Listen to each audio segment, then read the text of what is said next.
तो हेलो बच्चों, कैसे हो आप लोग। स्वागत करते हैं आप सभी का अपने यूट्यूब चैनल दीपक सर लेक्चर में। और आज हम स्टार्ट करने वाले हैं नया चैप्टर, चैप्टर 3। क्या है चैप्टर हमारा नया? Current electricity. अब इस सिटी में तुम लोग घूम नहीं सकते, ये करंट का शहर होगा जिसमें हम लोग समझेंगे करंट के बारे में। पिछले हमने 2 चैप्टर पढ़ लिए हैं। कौन कौन से? चैप्टर फर्स्ट और चैप्टर सेकंड। चैप्टर फर्स्ट में जो भी हमने पढ़ा इंटेंसिटी ऑफ इलेक्ट्रिक फील्ड वगैरह, गाउस लॉ वगैरह। चैप्टर सेकंड में जब आए तो हम लोगों ने पोटेंशियल, कैपेसिटेंस की सारी कहानी पढ़ी। ये सभी जो पार्ट थे वो सब थे इलेक्ट्रोस्टैटिक में। और अब यहां से जो आगे चल रहे हैं ये हमारा इलेक्ट्रोस्टैटिक से आगे हम लोग चलेंगे। अब इलेक्ट्रोस्टैटिक में क्या था? इलेक्ट्रोस्टैटिक में हमारा चार्ज रेस्ट पे था। और अब यहां से करंट इलेक्ट्रिसिटी से जो हमारा चार्ज होगा वो होगा मोशन में। तो मोशन में भी एक होगा कांस्टेंट मोशन और एक होगा वेरिएबल मोशन। चलिए उस चीज पे हम बात करेंगे, लेकिन अब हम यहाँ पे एक चीज आपको बताएंगे कि इस चैप्टर 3 में अकॉर्डिंग टू न्यू सिलेबस, चाहे आप सीबीएसई बोर्ड से हो चाहे स्टेट बोर्ड से हो, आपके एनसीईआरटी के अकॉर्डिंग जो भी आपके टॉपिक बचे हैं जो आपको पढ़ने हैं करंट टॉपिक, वो आप डिस्कस कर लेते हैं कि इस चैप्टर में हमें पढ़ना क्या क्या है। उसके बाद हम आगे लेक्चर को प्रोसीड करेंगे। आइए देखिएगा कि सबसे पहले हमें क्या पढ़ना होगा नए टॉपिक के अनुसार। जो हमें सबसे पहले पढ़ना है बच्चों, वो पढ़ना है इलेक्ट्रिक करंट के विषय में जानना है। इसमें हम लोग सब पढ़ लेंगे एवरेज करंट वगैरह, इंस्टेंटेनियस करंट, और क्या समझना है flow of electric charges in metallic conductor. से फ्लो को भी समझ लेंगे, वही डेंसिटी वगैरह को समझ लेंगे, करंट डेंसिटी है, वो सारी चीजें। ठीक है। अगला टर्म क्या समझना है? Drift velocity. नई नई चीजें होंगी और ये थोड़ा सा फैमिलियर चैप्टर होगा आपके लिए, क्योंकि आपने करंट के विषय में पिछले क्लास 10th में पढ़ चुके हैं। तो इसलिए काफी सारी चीजें आपको मिलेंगी वहां से। कई सारे पुराने कॉन्सेप्ट भी आपको यहाँ पे पढ़ने को मिलेंगे, तो थोड़ा एडवांस फॉर्म में मिलेंगे क्लास 12th में। अब ये तो है नहीं कि जो क्लास 10th में आपने पढ़ा वही मिलेगा। और क्या पढ़ना है? मोबिलिटी को पढ़ना है and there relation with the electric current. बेटा देखिए, ड्रिफ्ट वेलोसिटी है, यहाँ पे मोबिलिटी है, और कुछ सारे छोटे छोटे फैक्टर आते रहेंगे, टर्म आते रहेंगे, जिनका सभी के साथ रिलेशन, हम करंट के साथ सबका रिलेशन पढ़ेंगे। जब यहाँ की सारी कंप्लीट थ्योरी हो जाएगी तो हमारा अगला टॉपिक आएगा ओम्स लॉ। वही ओम लॉ जो आप लोगों ने पढ़ा था हाई स्कूल में, वही ओम लॉ यहाँ पर भी आएगा, लेकिन थोड़ा एडवांस तरीके से आएगा, थोड़ा सा और उसमें तगड़े तगड़े कॉन्सेप्ट होंगे, वो पढ़ना रहेगा। फिर क्या है? पोटेंशियल और करंट का ग्राफ आपको पढ़ना रहेगा। लीनियर और नॉन लीनियर दो ही केस है इसमें, आपको लीनियर का और नॉन लीनियर का। तो जो जो चीज सिलेबस में है वो इस चैप्टर के अकॉर्डिंग नए सिलेबस में वो हम आपको बताएंगे क्या क्या पढ़ना है। इसको आप चाहे तो स्क्रीनशॉट ले लीजिएगा और देख लीजिएगा कि हमें क्या क्या इस चैप्टर में पढ़ना है। अगली क्या चीज पढ़नी है? अगला है इलेक्ट्रिकल एनर्जी एंड पावर। ये आपको पढ़ना है। पावर वही है P = W/T। एनर्जी वगैरह कॉन्सेप्ट वहीं पर था आपका, जिसमें आप जूल बदलते थे, कैलोरी बदलते थे, सारी चीजें। ये जब पढ़ लेंगे बच्चों तो अगले टॉपिक में आ जाएंगे हम लोग इलेक्ट्रिकल रेजिस्टिविटी एंड कंडक्टिविटी। इसको पढ़ेंगे। फिर अगला जो हमारा टॉपिक होगा इस चैप्टर में वो होगा टेम्परेचर डिपेंडेंस ऑफ रेजिस्टेंस। यानी कि जो रेजिस्टेंस कहाँ मिला है आपको, ओम में जो हमको रेजिस्टेंस मिलेगा ओम लॉ में, उसकी डिपेंडेंसी को हम समझेंगे वो कौन कौन से फैक्टर पे डिपेंड करता है। तो उनमें से एक फैक्टर हमारा टेम्परेचर रहेगा, जिसके विषय में पढ़ रहे होंगे कि कैसे हमारा जो है रेजिस्टेंस टेम्परेचर पे डिपेंड करता है। जनरल थ्योरी आपको हाई स्कूल बता दी जाती है कि टेम्परेचर इंक्रीज करने पे हमारा रेजिस्टेंस इंक्रीज होता है। यहाँ बकायदा उसका एनालिसिस भी होगा, उसका फॉर्मूला भी होगा, और सारी चीजें, कई सारे फैक्टर यहाँ पे पढ़ने को मिलेंगे। अगला जो टर्म रहेगा, जब यहाँ से हम लोग रेजिस्टेंस की दुनिया से निकल चुके होंगे तो आगे हमारी दुनिया चालू होगी नई। कौन सी दुनिया होगी? इंटरनल रेजिस्टेंस ऑफ सेल, यानी कि सेल के विषय में पढ़ रहे होंगे। सेल क्या होगा? देखिए, सेल वही है जो आपके घरों में, मोबाइल में, चलने वाले 4 पहिया वाहन में, सब जगह जो बैटरी इस्तेमाल होते हैं, सेल इस्तेमाल होते हैं। तो कॉम्बिनेशन ऑफ सेल क्या है? बैटरी है। तो बैटरी भी जो बनी है वो सेल से ही बनी है। अब उसमें सेल भी 2 प्रकार के होते हैं, एक होता है primary cell, secondary cell. Primary cell क्या होता है, सेकेंडरी सेल क्या होता है, एक कुछ होते हैं जो चार्ज हो जाते हैं, नॉन रिचार्जेबल होते हैं।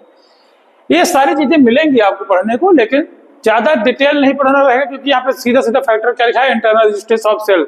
तो सेल बताने के बाद कि सेल क्या है, उसके बाद हम लोग उसके इंटरनल रेजिस्टेंस को पढ़ेंगे। फिर एक बढ़िया सा टर्म मिलेगा हमको, potential difference and EMF of cell का, इसको पढ़ रहे होंगे। ये क्या चीज रहेगी, वहीं पे पढ़ेंगे तो अच्छा है। यहाँ पे आपको बता रहे हैं क्या क्या पढ़ना है आपको। और धीरे धीरे चैप्टर जब एंडिंग की ओर होगा तो जो हम लोग सेल पढ़ेंगे उसी का कॉम्बिनेशन पढ़ेंगे ऑफ सेल का, in series and in parallel. हमने को बताया था कि कॉम्बिनेशन आपको 3 जगह पढ़ने हैं। एक रेजिस्टेंस का कॉम्बिनेशन पढ़ना था, जहां पे हमने सीरीज और पैरेलल रेजिस्टेंस का कॉम्बिनेशन पढ़ना है। एक कॉम्बिनेशन पढ़ना है आपको कैपेसिटेंस का, उसका सीरीज और पैरेलल हमें पढ़ना है। किरचॉफ लॉ भी पढ़ने हैं। तो किरचॉफ की जो लॉ है वो 2 लॉ है, एक है करंट लॉ और दूसरा है पोटेंशियल लॉ। इसमें हमें एक पूरे लूप के लिए पोटेंशियल जो होता है वो 0 होता है, तो ये सेकंड लॉ है। जो फर्स्ट लॉ है उसमें करंट का लॉ है, जंक्शन पे जो जितने भी करंट आएंगे उनका सबका सम जो है वो क्या होगा, 0 होगा। और यह भी इस तरह से है कि जंक्शन पे आने वाली जो करंट है इनकमिंग करंट है, जो जंक्शन से निकलने वाली जो करंट है वो दोनों क्या होंगे, इक्वल होंगे। तो ऐसे दोनों रूल पढ़ेंगे। और लास्ट में केवल अब व्हीटस्टोन ब्रिज बचा है, इसके एप्लीकेशन नहीं बचे हैं। कई सारे इसके एप्लीकेशन थे, पोटेंशियोमीटर, मीटर ब्रिज, और इनकी हेल्प से किसी भी इंटरनल रेजिस्टेंस का जो है हम लोग रेजिस्टेंस फाइंड कर पाते थे, पोटेंशियल फाइंड कर पाते थे। तो वो एप्लीकेशन अब सिलेबस में आपके नहीं है, केवल प्योर व्हीटस्टोन ब्रिज है। देखेंगे लास्ट लेक्चर में तो एक आधा एप्लीकेशन जैसे मीटर ब्रिज वगैरह हम आपको पढ़ा देंगे, लेकिन सिलेबस में अकॉर्डिंग टू जो सीबीएसई का जो नया सिलेबस है और बाकी स्टेट बोर्ड जैसे आप यूपी बोर्ड में है तब भी आपको केवल व्हीटस्टोन ब्रिज पढ़ना है। मीटर ब्रिज दिया है क्योंकि उसमें स्टार बनाए हुए हैं प्राइवेट बुकों में, मतलब वो सिलेबस में आपके नहीं है। एक दो कांसेप्ट पढ़ लेंगे, आसानी रहेगा, तो मीटर ब्रिज तक हो सकता है कंप्लीट करा देंगे। इतने ही टॉपिक आपको पढ़ने हैं इस चैप्टर में आपको। और शुरुआत पहले वाले लेक्चर में हर चैप्टर को बता भी दिया था कि किसका कितना वेटेज है। इसमें कोई और चीज नहीं है, न जो चैप्टर कंबाइंड ही अपने आप में एक पूरा चैप्टर है, इसमें कुछ कंबाइंड नहीं। जैसे पिछले चैप्टर में हम पढ़ते थे कि intensity of electric field and Gauss law, Gauss भी पढ़ते थे, इलेक्ट्रिक फील्ड भी पढ़ते थे। सेकेंड वाले चैप्टर में आपने पोटेंशियल डिफरेंस एंड कैपेसिटेंस पढ़ा, तो डिफरेंस भी पढ़ा, कैपेसिटेंस की एक दुनिया अलग पढ़ी। लेकिन इस वाले में केवल पूरी दुनिया करंट की पढ़नी है, कोई नई दुनिया नहीं आएगी। चलिए अब टॉपिक वाइज में ही चलते हैं, जो कॉन्सेप्ट वाइज लेके चल रहे हैं इसमें हम लोग जो पढ़ने वाले हैं वो क्या पढ़ेंगे। सबसे पहले इलेक्ट्रिक करंट को, तो बाकी चीजें हम रब कर देते हैं और समझते हैं आगे। तो बच्चों अब हमें जो पढ़ना है वो क्या पढ़ना है, इलेक्ट्रिक करंट के उसमें पढ़ना है। थोड़ा सा जो मैं अभी बता रहा था लेक्चर में, पहले उसका थोड़ा डिस्कशन कर लेते हैं। चार्ज की कहानी बता रहा था कि जब हम लोग चार्ज को पढ़ रहे थे, चार्ज पढ़े हैं पीछे, चार्ज कैसे जनरेट हुआ, चार्ज क्या था, चार्ज हमारा दोस्त था कि मित्र था, ये सारी चीजें जो हमने पीछे पढ़ी, उसमें 2 फैक्टर हमने वहां शुरुआत में बताए थे कि चार्ज अगर बेटा आपका रेस्ट पोजीशन तो केवल आपका intensity of electric field generate करता है। ठीक है, केवल इंटेंसिटी ऑफ इलेक्ट्रिक फील्ड मतलब कि जनरेट करता है। इसको हम केवल क्या पढ़ सकते हैं कि ऐसे केस की जो भी ब्रांच पढ़ते थे अब वो इलेक्ट्रोस्टैटिक में पढ़ते थे। केवल आपको यहाँ पे क्या मिलता था, इंटेंसिटी ऑफ इलेक्ट्रिक फील्ड, यानी इलेक्ट्रिक फील्ड केवल जनरेट होती है। उसी की सारी कहानी हमने पढ़ी थी। लेकिन जैसे ही चार्ज हमारा मोशन में आया, तो जैसे ही चार्ज हमारा मोशन में आता है तो वहां पे हम लोग 2 चीजें पढ़ते हैं।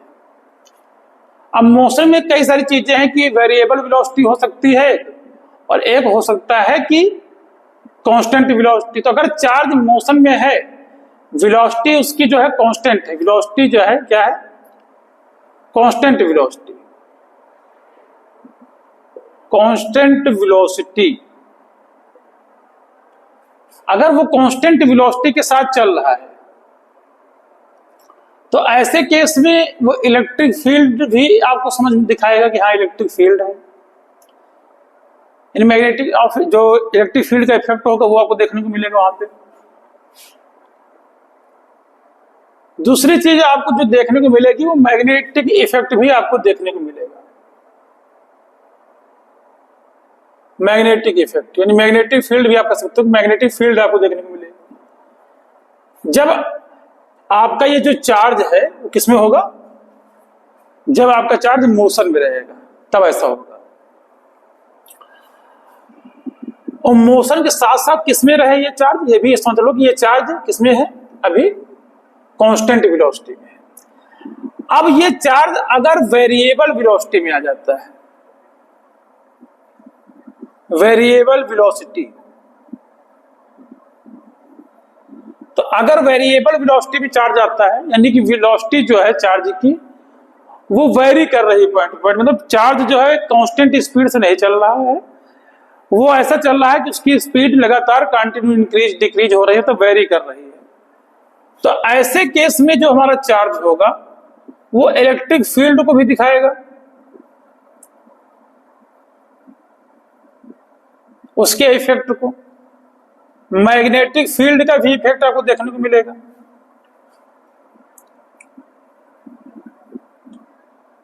मैग्नेटिक फील्ड का भी इफेक्ट आपको देखने को मिलेगा। साथ साथ में आपको देखने को मिलेगा EMW। ये EMW क्या है, BMW नहीं है, ये EMW है। EMW मतलब होगा इलेक्ट्रोमैग्नेटिक वेव। क्या है, इलेक्ट्रोमैग्नेटिक वेव।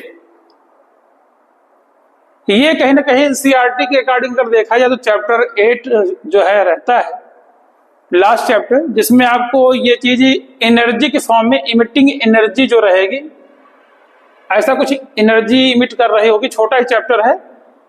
तो ऐसा तब होता है जब वेरिएबल वेलोसिटी होती है मोशन की, तब ये चीजें आ जाती है। कांस्टेंट वेलोसिटी में आपको यही दो चीजें पढ़नी है। कब तक कांस्टेंट रहेगा, जब तक चैप्टर 8 नहीं आएगा तब तक चार्ज की जो भी कांसेप्ट आप पढ़ रहे होंगे उसमें सब जो है, सब में जो मोशन का जो चार्ज रहेगा, जो चार्ज है वो मोशन में रहेगा और कांस्टेंट वेलोसिटी के साथ रहेगा। कांस्टेंट में ये दो चीजें, और अगर वेरिएबल है मोशन, ये वेरिएबल वेलोसिटी है चार्ज की, तो आपको इलेक्ट्रिक फील्ड, मैग्नेटिक फील्ड, साथ में इलेक्ट्रोमैग्नेटिक वेव यानी कि एनर्जी कुछ आपको इमिटिंग रिलीज होती हुई नजर आएगी।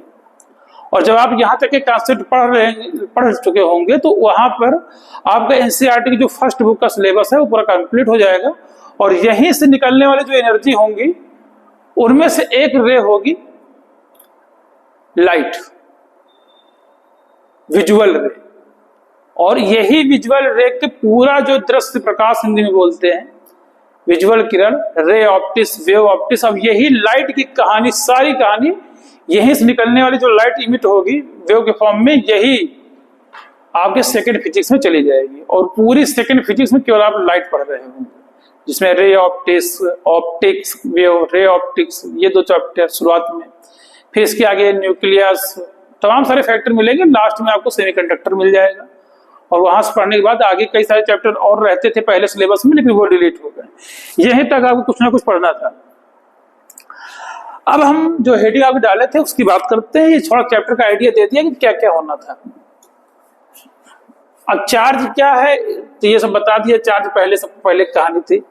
चार्ज अब यहाँ पे मोशन में है, वेलोसिटी में है, ये सब बताने के बाद चलिए अब हम पढ़ाते हैं बच्चों कि इलेक्ट्रिक करंट क्या है। बकायदा आपको डिफिनेशन यहाँ देखने को मिल जाएगी, फिर भी आपको हम बता देते हैं मोटा मोटा कि इलेक्ट्रिक करंट क्या है। Rate of flow of charge क्या है, rate of flow of charge है, यानी कि चार्ज किसी भी कंडक्टिंग मटेरियल से किसी टाइम पे कैसे फ्लो हो रहा है, उसका जो दर है, कितने समय में कितना चार्ज फ्लो हो रहा है किसी एरिया से, किसी कंडक्टिंग मटेरियल से, तो उसका जो मेजरमेंट करेंगे तो वो होगा हमारा इलेक्ट्रिक करंट। ये सब पहले भी पढ़ चुके हो। तो कई बार इसको हम लोग लिख भी देते थे। कई बार देखो इलेक्ट्रिक करंट बराबर न लिखे हम केवल करंट लिख देंगे। करंट इक्वल टू क्या होगा, चार्ज या फिर आप ऐसे इसको लिख सकते हो flow of charge through a conductor, पूरा नहीं लिख रहा हूं बस आपको समझा दिया, अपॉन टाइम। तो कहीं ना कहीं करंट का मोटा मोटा जो हिसाब किताब है वो यही है कि क्या है करंट, किसी कंडक्टिंग मटेरियल से जो भी चार्ज आपका फ्लो होता है और कितने टाइम में फ्लो होता है, यही होता है आपका इलेक्ट्रिक करंट। अब इसमें दो करंट आपको जो और भी पढ़नी है वो पढ़ लेते हैं। मोटा मोटा आपका हिसाब किताब यही है। डायरेक्ट आपको जो पहले किताबों में दिया जाता था कि I equal to small I capital I equal to लिखा रहता था और चार्ज लिखा रहता था और अपॉन टाइम का T लिखा रहता था। अगर आप क्वांटाइजेशन ऑफ चार्ज पहले वाले कॉन्सेप्ट में याद करके रखे तो वहां पे हमने आपको पढ़ाया भी था Q equal two plus minus NE होता है, ये पता होगा सभी को। तो अगर यहाँ पे हम इस चीज को अगर रखते हैं तो क्या निकल के आता है, क्योंकि वाली यहाँ पे पुटअप कर देंगे तो क्या हो जाएगा NE अपॉन T, तो नया फॉर्म मिल जाएगा। और एक चीज और आपको सिखाने की कोशिश कर रहे हैं यहाँ पे कि अगर बच्चों हमें नंबर ऑफ इलेक्ट्रॉन फाइंड करने हो तो इसी फॉर्मूले को हम लोग मॉडिफाई कर सकते हैं I इंटू टी और अपान E लिख सकते हैं। I इंटू टी हो जाएगा और E नीचे आ जाएगा। तो इस फॉर्मूले से हमें किसी भी पार्टिकल, अगर आपको करंट पता है, 1 एम्पियर करंट पता है मुझे कि 1 एम्पियर के फॉर्मूले में कितनी करंट हो जाएगी, तो अब हम उसमें बाकायदा पता करते रहेंगे कितने कितने समय के लिए है। तो 1 एम्पियर करंट 1 सेकेंड, E का मान आपको पता ही कितना है, 1.6 into 10 to the power minus 19 coulomb. ये इलेक्ट्रॉन पे चार्ज होता है, हालांकि नेगेटिव होता है लेकिन जनरल कुछ सवालों में कंसीडर नहीं करते हैं। जब इलेक्ट्रॉन प्रोटॉन सबकी बात कर रहे होते हैं तो प्रोटॉन को पॉजिटिव, इलेक्ट्रॉन को नेगेटिव सब लेके तब चलते हैं। जनरल वैल्यू है कोई तो आप डायरेक्ट ऐसे ही कंसीडर कर सकते हैं। ठीक है, बात बता दी हमने आपको। अब ये चीज तुमको थोड़ी सी समझनी होगी कि अगर किसी भी केस में अगर आप हम ये समझें कि अगर I की वैल्यू 1 एम्पियर हो और टाइम जो हो वो 1 सेकेंड हो, E की वैल्यू आपको पता ही है, तो 1 एम्पियर में कितने नंबर ऑफ इलेक्ट्रॉन होंगे वन टाइम इज 1 सेकेंड। तो ऐसे केस में N इक्वल टू, अगर आप यहाँ पे 1 पुटअप करते हैं और यहाँ पे 1 आता है और अपान यहाँ पे वैल्यू हो जाएगी 1.6 इंटू 10 टू पावर 19। सॉल्व करने के बाद जो वैल्यू आपको मिलेगी, ये देखिए निगेटिव है, ऊपर जाके किसका हो जाएगा पॉजिटिव 1, यहाँ तो 1 हो गया, यहाँ पे हो जाएगा 10 की पावर 19 अपान यहाँ पे 1.6 रहेगा, 10 दशमलव होता है ऊपर 0 बढ़ जाएगा। पूरा कारपेट की निकालना है, लंबा लेक्चर नहीं बना रहे हैं। तो ऐसे केस में आपकी वैल्यू आएगी 0.625 और इंटू 10 टू पावर 19 और डेसिमल आगे आप बढ़ा देंगे तो पावर सब्ट्रैक्ट हो जाएगी, तो वैल्यू क्या आ जाएगी 6.25 इंटू 10 टू पावर 19 इलेक्ट्रॉन। यानी ये केस कैसा होने वाला है, ये ऐसा केस होगा कि जगह 1 एम्पियर करंट है और 1 सेकंड का ही टाइम दिया गया है, तो उस केस में कितने इलेक्ट्रॉन होंगे, इतने। ये हमने इसलिए बता दिया कि अगर कई बार क्वेश्चन आएगा कि 2 एम्पियर में करंट, 3 एम्पियर में कितने इलेक्ट्रॉन होंगे, 4 एम्पियर में कितने इलेक्ट्रॉन होंगे पर सेकंड। तो अगर टाइम 1 सेकंड ही आपको गिवन है और कई सारे एम्पियर करंट के लिए पूछ रहा है, तो 1 एम्पियर में इतने इलेक्ट्रॉन होंगे। जितने भी एम्पियर के लिए आपसे पूछता है बस आपको क्या कर देना है, इससे मल्टीप्लाई कर दीजिए, तो उतने एम्पियर में आपको मिल जाएंगे कि कितने इलेक्ट्रॉन होंगे। ठीक है, आई होप ये चीजें समझ में आ गई होंगी आपको। अब करंट की बात को लेके आगे चलते हैं, इसको नोट कर लीजिएगा, इसको रेज कर देंगे हम आगे।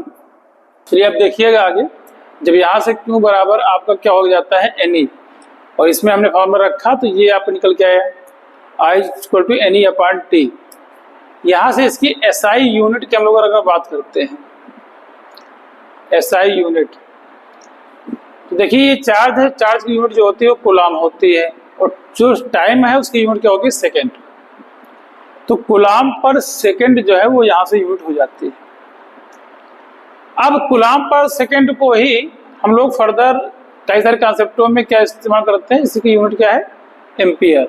और आपको ये जान के बढ़िया खुशी होगी कि ये जो एम्पियर है वो क्लास 11 में जो 7 फंडामेंटल क्वांटिटी पढ़ाई गई थी उनमें से एक क्वांटिटी आपकी ये एम्पियर होती है। तो वही एम्पियर है जो आपने वहां पर पढ़ा था। तो ये करंट की बात होगी। हमने एक सवाल भी आपको थोड़ा सा कहानी तो बताई कि अगर एक एम्पियर में कितने इलेक्ट्रॉन होते हैं, तो कई बार मोटा मोटा हिसाब किताब भी याद कर लो कि अगर 1 एम्पियर में आपको नंबर ऑफ इलेक्ट्रॉन पूछे जाए तो कितने होंगे, 6.25 × 10⁻18 इलेक्ट्रॉन एक एम्पियर करंट में होते हैं। बस यहाँ पे टाइम कितना कंसीडर किया गया है, 1 सेकेंड। ठीक है, अब यहां से हम नेक्स्ट टॉपिक इसी करंट से जुड़ा हुआ है कि एवरेज करंट क्या होता है। क्या पढ़ने वाले हम लोग, एवरेज करंट। तो एवरेज करंट क्या होता है, तो बच्चों को जो एवरेज करंट हमारा होता है वो होता है डेल्टा Q अपान डेल्टा T, यानी चार्ज में डिफरेंस अपान टाइम में डिफरेंस। कई बार इसी फॉर्मूले को आप लोग ऐसे भी लिख सकते हैं, यानी कि Q2 या Q1 माइनस Q2, जितने भी दो भी चार्ज आपको दिए जाएंगे, और तो Q2 माइनस Q1 या फाइनल माइनस इनिशियल, जैसे भी मर्जी हो आप उसको लिख लीजिए। फाइनल माइनस इनिशियल भी लिख सकते हो आप। और अपान टाइम में डिफरेंस क्या होगा, तो टाइम फाइनल पोजीशन पर और माइनस इनिशियल पोजीशन पर जो टाइम, यानी टाइम का डिफरेंस और चार्ज का जो डिफरेंस है उससे भी आप एवरेज करंट निकाल लेंगे। एक थर्ड टाइप जो करंट आपको समझ में आती है वो होती है इंस्टेंटेनियस करंट। जैसे नाम से क्लियर है, इंस्टेंट करंट, यानी कि तुरंत किसी पार्टिकुलर टाइम पर अगर करंट आपसे पूछे जाए कि बताओ 2 सेकंड में, 3 सेकंड में, 4 सेकंड में करंट क्या है, तो किसी पार्टिकुलर टाइम पे जब हम लोग करंट निकालते हैं तो वो होता है, उसके लिए फॉर्मूला होता है I = dQ/dt। तो ये फॉर्मूला आपका आ जाता है। इस तरीके से हमने आपको सारी यूनिट वगैरह सब क्लियर करा रहे हैं। यहाँ पे कुछ और भी चीजें होंगी तो इसको आप नोट कर लीजिएगा। अब कुछ है इसी की प्रॉपर्टी करंट की चल रही है, क्योंकि करंट इलेक्ट्रिसिटी है तो करंट के विषय में सारी जानकारी आपको होनी चाहिए। चलिए अब हम लोग आगे इसी में हौले हौले बढ़ रहे हैं, समझते हैं कि इलेक्ट्रिक करंट एक बड़ा मुद्दा रहता है कि इलेक्ट्रिक करंट जो है वो स्केलर क्वांटिटी है कि वेक्टर क्वांटिटी है, क्या है क्या नहीं है, यही सारी चीजें आपको जो है समझनी है, पढ़नी भी। तो अब इसकी हम बात करते हैं कि ये इलेक्ट्रिक करंट कैसी क्वांटिटी है, वेक्टर क्वांटिटी है या स्केलर क्वांटिटी है या कुछ और है। अब देखिए कि जो क्वांटिटी वेक्टर क्वांटिटी होती है उसमें दो चीजें होती है। पहली तो होती है डायरेक्शन प्लस मैग्नीट्यूड। तो छोटे मोटे क्लास के लेवल तक आपको दो ही चीजें बताई जाती है कि जिसमें डायरेक्शन है, मैग्नीट्यूड है, वो वेक्टर क्वांटिटी है। लेकिन एक थर्ड चीज और इंक्लूड होती है, वो है वेक्टर सम। जो वेक्टर सम का लॉ है वो भी फॉलो होना चाहिए, तब अगर कोई चीज ये तीनों चीजें लॉ फॉलो करती है तो वेक्टर क्वांटिटी में है। अदरवाइज अगर केवल मैग्नीट्यूड है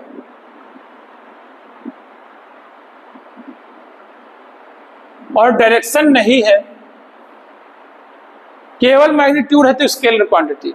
कई बार अब यहाँ आगे लेवल में आके बता दी जाता है कि अगर मैग्नीट्यूड है और डायरेक्शन है लेकिन वेक्टर सम जो है वो फॉलो नहीं होता, वेक्टर सम जो है वो नहीं है। डू नॉट फॉलो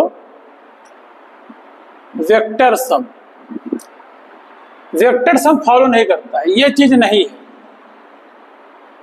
तो भी वह किसमें आ जाएगा, स्केलर में आ जाएगा। लेकिन ऐसा नहीं है, प्योरिटी अगर देखी जाए तो अगर केवल मैग्नीट्यूड है डायरेक्शन नहीं है तभी उसको मैं स्केलर बोलूंगा। अब छोटे मोटे क्लास लेवल यानी क्लास 12 तक लेवल तक, हालांकि BSc लेवल तक भी आपको ये चीजें देखने को नहीं मिलती हैं, थोड़ा अपर लेवल MSc लेवल पे जाओगे तो एक नई क्वांटिटी आपको मिलेगी, टेंसर क्वांटिटी।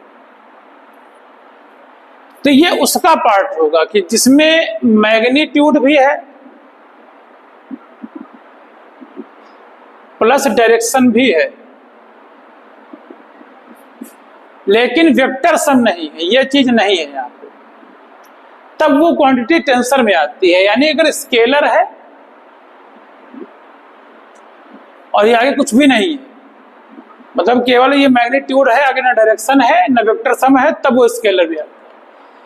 लेकिन क्लास 12 तक के लेवल में ये चीजें देखी गई कि ये टेंसर का कोई कॉन्सेप्ट नहीं बताया जाता है। तो जो करंट होती है उसके पास डायरेक्शन भी होता है और मैग्नीट्यूड भी होता है, लेकिन वेक्टर सम नहीं होता। यानी वेक्टर सम ऐड नहीं होता एंगल पे, उसको हम मतलब समझा रहे हैं आपको।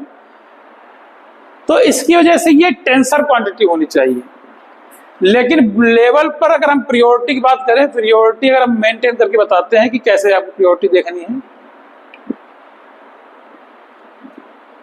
सबसे पहले अगर आपको बोर्ड में 4 ऑप्शन दिए गए हैं कि टेंसर कहीं पे लिख के दे दिया है और स्केलर भी दे दिया है, वेक्टर भी दे दिया है और नॉब दीज दे दिया है, तो आप टेंसर क्वांटिटी को टिक कर देंगे। अगर आपको टेंसर क्वांटिटी नहीं दिया है, मतलब यहाँ पे कुछ और क्वांटिटी दे दिया कि मान लो लिख दिया बोथ दोनों हो गया है, स्केलर वेक्टर दोनों है, तो ऐसा नहीं होगा, फिर आप स्केलर को टिक करेंगे। यानी कि प्रियोरिटी में सबसे पहले आप प्रियोरिटी टेंसर को देंगे, अगर टेंसर नहीं है तो आप स्केलर को देंगे। अब चूंकि बोर्ड में टेंसर क्वांटिटी नहीं है, भी स्केलर की बात करते हैं, तो वेक्टर ना होने के कारण उसको करंट को बता दिया जाएगा कि ये स्केलर क्वांटिटी है, इलेक्ट्रिक करंट। कैसे है थोड़ा सा और इसको डिफाइन करते हैं, इसको थोड़ा सा मैंने डिटेल आपको समझाने के लिए बात बताई वाली, देखिएगा इसको। जैसे बेटे मान लीजिए ये इधर से 2 एम्पियर की करंट आ रही है इस पॉइंट पे, इधर से 3 एम्पियर की करंट आ रही है इस पॉइंट पे, और यहां से निकलने वाली करंट अगर पूछा जाए कितनी होगी, और यहाँ के एंगल 60 डिग्री है, 60 डिग्री, तो यहां से निकलने वाली जो करंट डायरेक्ट आपकी हो जाएगी 2 ampere plus 3 ampere equal to 5 ampere. यानी कि इस एंगल की वजह से कोई चेंज इसकी करंट में नहीं होगा। दूसरी चीज अगर हम ये समझेंगे, नहीं चलो मान लो ये करंट इधर से आ रही है 5 एम्पियर की, इधर से करंट 3 एम्पियर की आ रही है, और यहाँ से निकल के करंट ये जा रही है, तो यहाँ से निकलने वाली करंट कितनी होगी, जब ये एंगल कितना है 90 डिग्री है, तो तब भी ऐसे केस में कोई एंगल प्रभाव नहीं होगा, 5 3 कितना हो जाएगा 8, यानी 5 3 8, टोटल 8 एम्पियर की करंट आप यहाँ से देंगे। अब जनरल क्या होता है, जैसे आप बैलेंस फोर्स पढ़ते थे, तो मान लीजिए एक करंट इधर आपकी जा रही है 3 एम्पियर, एक करंट इधर जा रही है 3 एम्पियर की, तो दोनों डायरेक्शन में अपोजिट है, देखिएगा। तो वेक्टर लॉ ये कहता है कि जो है अगर जो हम लोग लॉ यहाँ पे लगा रहे हैं, तो दोनों अपोजिट डायरेक्शन होने की वजह से क्या हो जाना चाहिए, कैंसिल होनी चाहिए। और अगर कैंसिल हो जाएंगे तो दोनों बल्ब ये जलेंगे नहीं, लेकिन ऐसा नहीं होगा। जब हम दो किसी वायर से इसको भेजेंगे, 6 एम्पियर करंट मान लो भेजा हमने, 3 एम्पियर करंट इधर उधर गई बल्ब के अकॉर्डिंग, बल्ब दोनों जलेंगे और दोनों बल्ब ग्लो करेंगे और जलेंगे, मतलब करंट कैंसिल नहीं होगी। तो डायरेक्शन को फॉलो नहीं करते हैं, यहाँ पे आप देखते हैं कि अपोजिट डायरेक्शन होने पर भी ये कैंसिल नहीं होगी। तो क्या मैग्नीट्यूड है, डायरेक्शन है, लेकिन अपोजिट डायरेक्शन होने पर जो वेक्टर सम होता है वो कैंसिल हो जाता है, और ये नहीं कैंसिल हो जाएगा।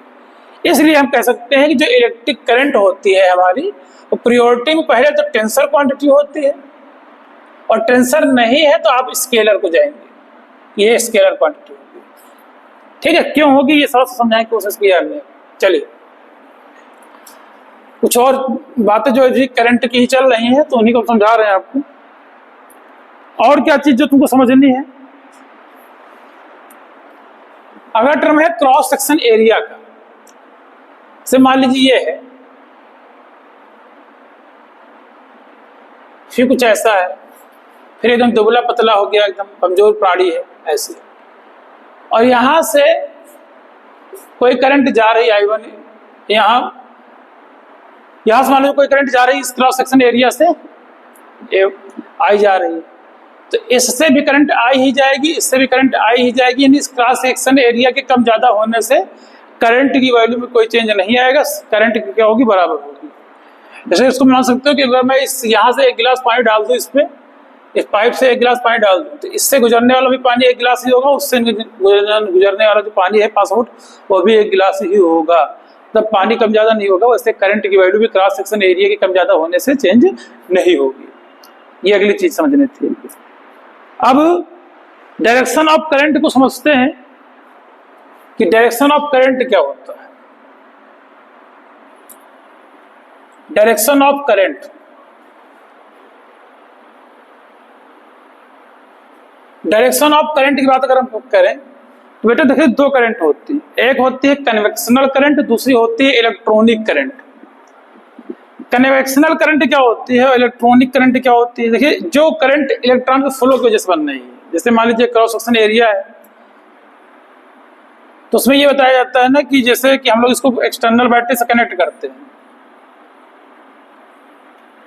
इसको एक्सटर्नल बैटरी से कनेक्ट करते हैं तो प्लस माइनस करंट किधर फ्लो होती है? देखिए बेटा करंट किधर फ्लो होती है? करंट फ्लो होती है प्लस से माइनस की ओर, ये करंट की डायरेक्शन हो गई। तो फोर्स कैसे लगेगी? देखिए बेटा यहाँ पे निगेटिव इलेक्ट्रॉन जो कंडक्टिंग मटेरियल के होंगे, बैटरी क्या करती है? पोटेंशियल देती है। बैटरी का काम क्या होता है? इलेक्ट्रॉन को चलाए रखना। ध्यान सुनो, बैटरी का काम इलेक्ट्रॉन को चलाए रखना होता है, ना कि इलेक्ट्रॉन जनरेट करना। इलेक्ट्रॉन जो इस कंडक्टिंग मटेरियल में है इसको फ्लो कराते हैं। तो यहाँ पर जो भी यहाँ पे पॉजिटिव टर्मिनल है, यहाँ पे नेगेटिव टर्मिनल, तो इसमें जो नेगेटिव इलेक्ट्रॉन होते हैं उनमें रिपल्सन फोर्स लगेगा और इलेक्ट्रॉन सारे किधर मूव करेंगे? इधर मूव करेंगे, इस डायरेक्शन। और जबकि इसके अपोजिट करंट क्या होगी? अलग अलग किताबों में अलग इलेक्ट्रॉनिक करंट। तो अगर हम लोग इलेक्ट्रॉनिक करंट की बात करते हैं तो वो in the direction opposite direction of electron होती है। वहीं पे अगर हम कन्वेक्शनल करंट की बात करते हैं, दूसरी कौन सी करंट होती है? Convectional current.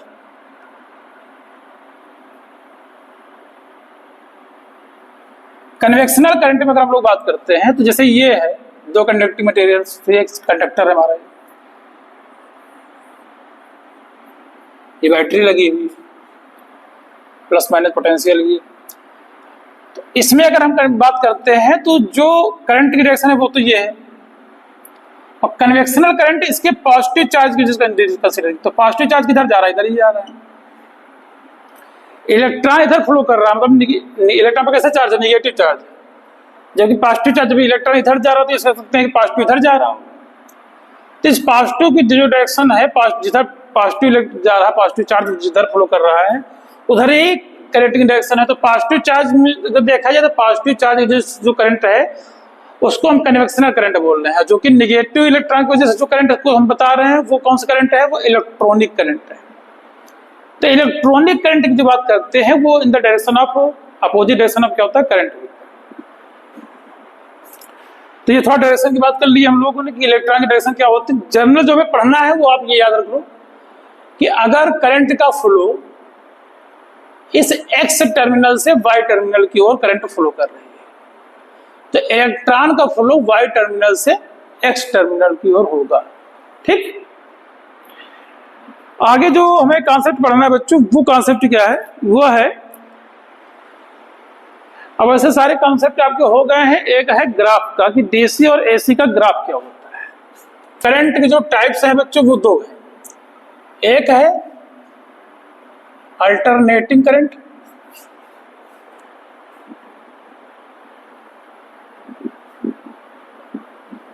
और जिसको शॉर्टकट में हम लोग एसी करंट भी बोल देते हैं। और जो दूसरी करंट होती है वो होती है हमारी डायरेक्ट करंट, ये हमारी डायरेक्ट करंट है, जिसको हम लोग क्या बोलते हैं? डीसी भी बोल देते हैं। अब इनके हम लोग अगर बात करें तो जो डीसी करंट होती है उसके लिए अगर हम जब ग्राफ खींचते हैं, ये टाइम है, ये आई है मान लीजिए, तो जब ग्राफ खींचते हैं तो वो स्ट्रेट लाइन होती है। यानी कि इसका मतलब ये होता है कि टाइम के साथ साथ इसका जो मैग्नीट्यूड है और प्लस जो डायरेक्शन है वो दोनों क्या होते हैं? ये दोनों क्या होते हैं? ये दोनों कांस्टेंट होते हैं। तो ये डीसी करंट है।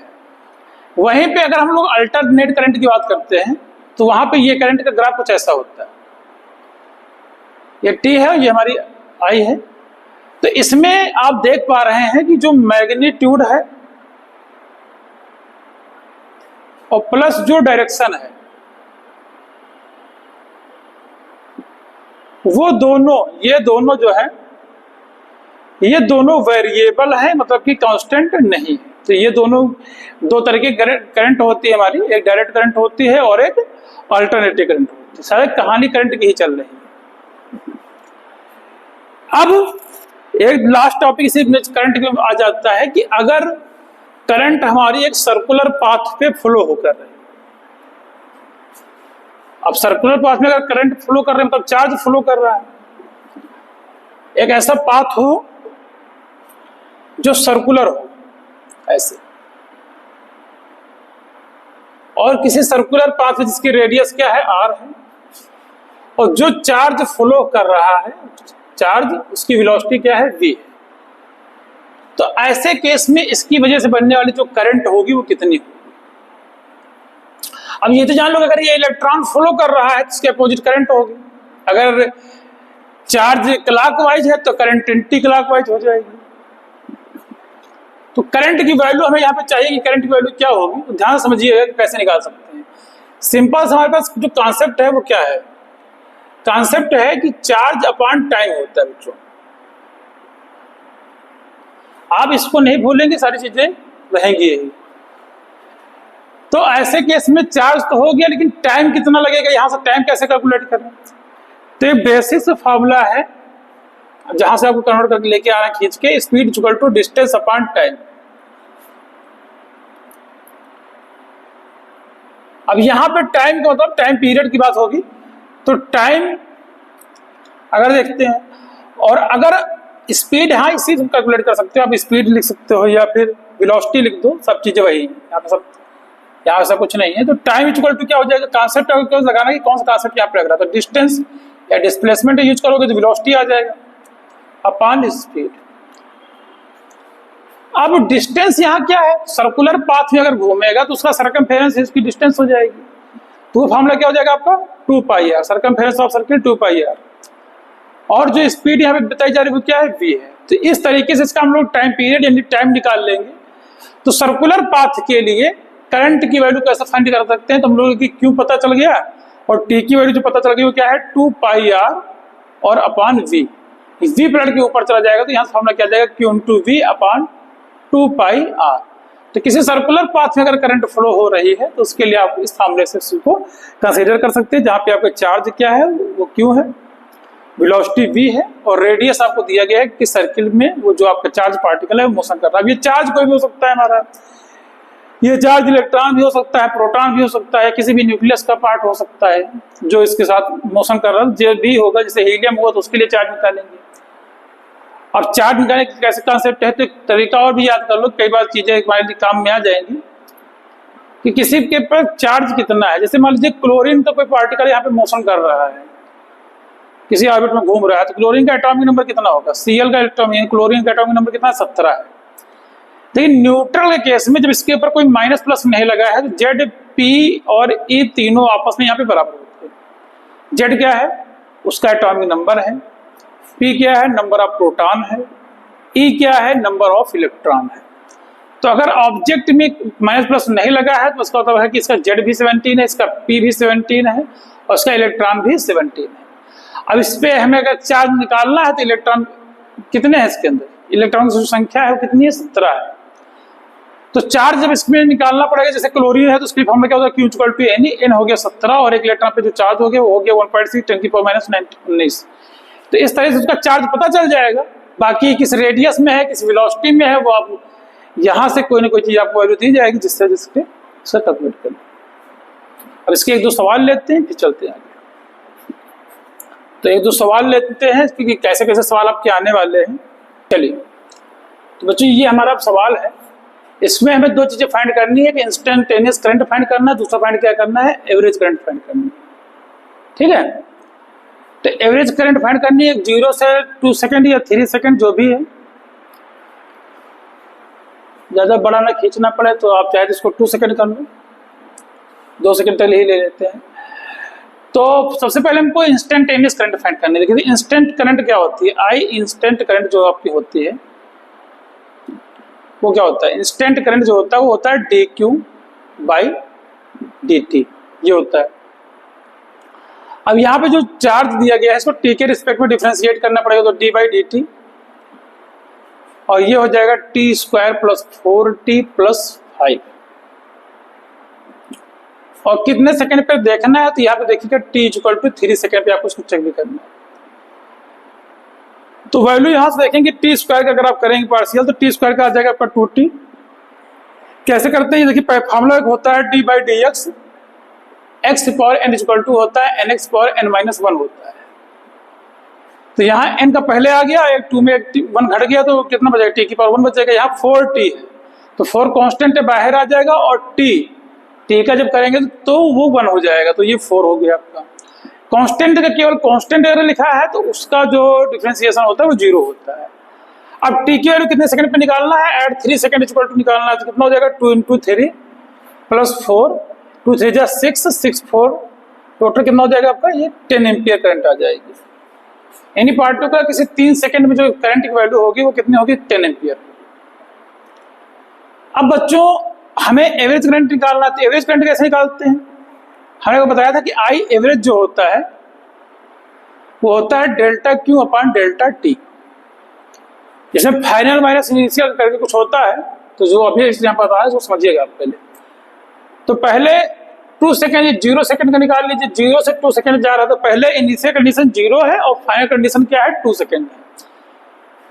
तो इनिशियल कंडीशन पे जो चार्ज है डायरेक्ट यहाँ पे आप 0 रख दीजिए, टाइम क्या है 0, तो 0 का स्क्वायर प्लस 0 का स्क्वायर, यहाँ 0 इंटू 4 0 हो जाएगा, तो कितना आ जाएगा, 5 आ जाएगा, 5 कूलम। फाइनल कितने सेकंड पर देखना है, 2 सेकंड पे, तो 2 का स्क्वायर कितना हो गया 4, प्लस 4 2 जा 8 और प्लस 5, तो कितना हो जाएगा बच्चों यहाँ पर 8 4 12 5 17 कूलम चार्ज आ गया। टाइम अगर आप देखेंगे कि इनिशियल जो हमारे पास टाइम था वो था 0 सेकंड, और जो फाइनल टाइम था वो था 2 सेकंड। तो अब जब हम आई एवरेज निकाल रहे हैं तो ऐसे केस में हमारा क्या होता है कि final minus initial upon T final, मतलब फाइनल समय कितना था और इनिशियल टाइम कितना था, तो यहाँ हो जाएगा 17 माइनस 5 और अपॉन यहाँ हो जाएगा 2 माइनस 0।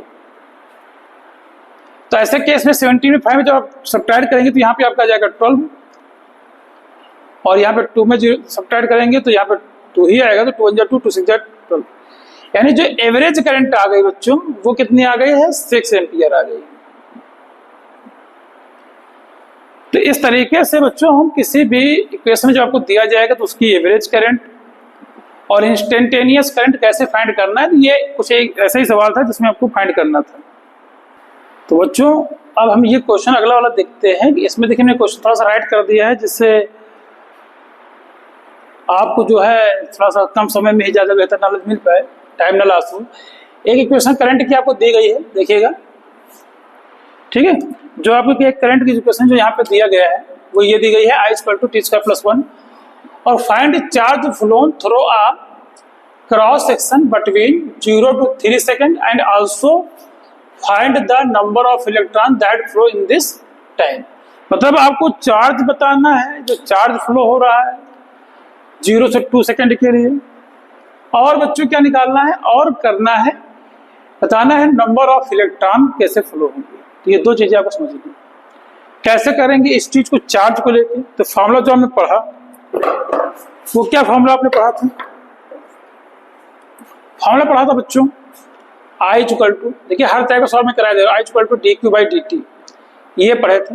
हमें चार्ज निकालना है, ये याद रखिएगा, और इस बार I की इक्वेशन हमें दी गई है, ठीक है।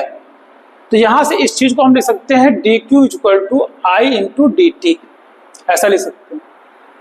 अब ऐसा करने के बाद क्योंकि हमें समय दिया गया है 0 से लेकर 3 सेकंड तक और हमें फाइंड करना है चार्ज, तो इसके लिए हमें करना पड़ेगा दोनों तरफ इंटीग्रेशन।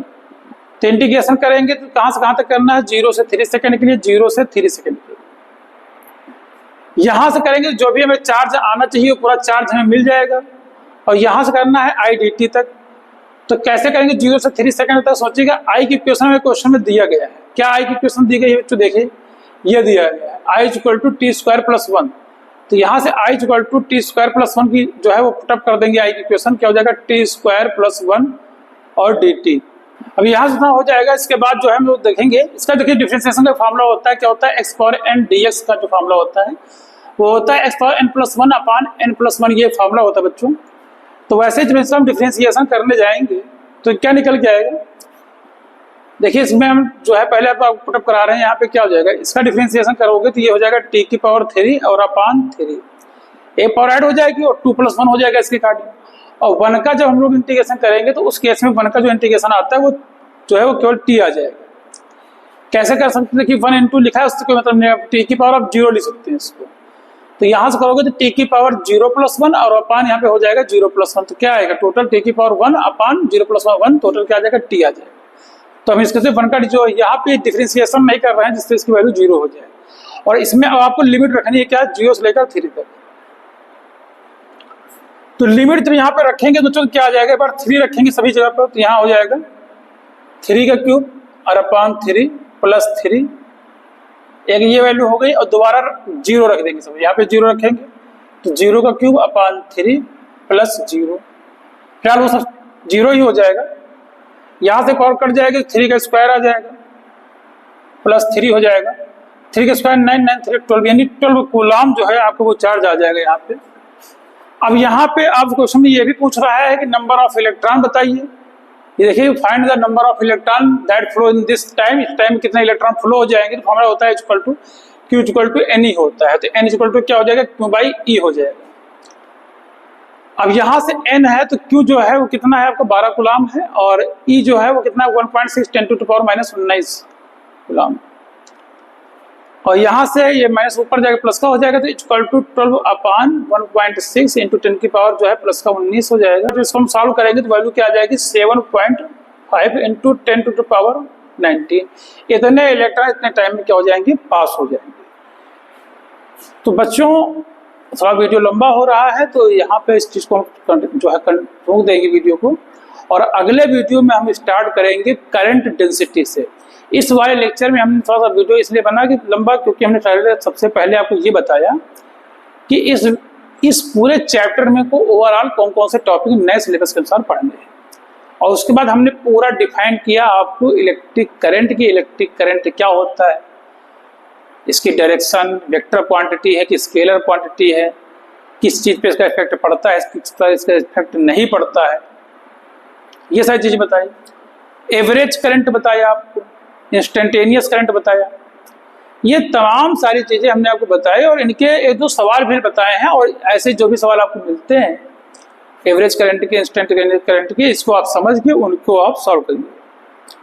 इसके बाद हम लोग आपके अगले लेक्चर नंबर 2 में मिलेंगे, जिसमें आपको हम करंट डेंसिटी से आगे कॉन्सेप्ट बता रहे हैं। तब तक के लिए बच्चों मस्त रहिए, बिंदास पढ़ते रहिए, हमारा चैनल देखते रहिए, और कोई भी अपने सुझाव होते हैं तो कमेंट में लिखिए, अपने दोस्तों के साथ इसको शेयर करिए। अगर आपको वीडियो अच्छा लगता है तो कमेंट में बताइए कि क्या अगर कोई प्रॉब्लम है तो ठीक है, अगर कोई दिक्कत नहीं तो आप कमेंट में 110 कमेंट लिखिए। अगर कोई नेसेसरी नहीं है, ज्ञान बांटने से बढ़ता है, जिसको भी आप शेयर करें, अगर आपको ज़रूरत है ये वीडियो आप बता सकते हैं।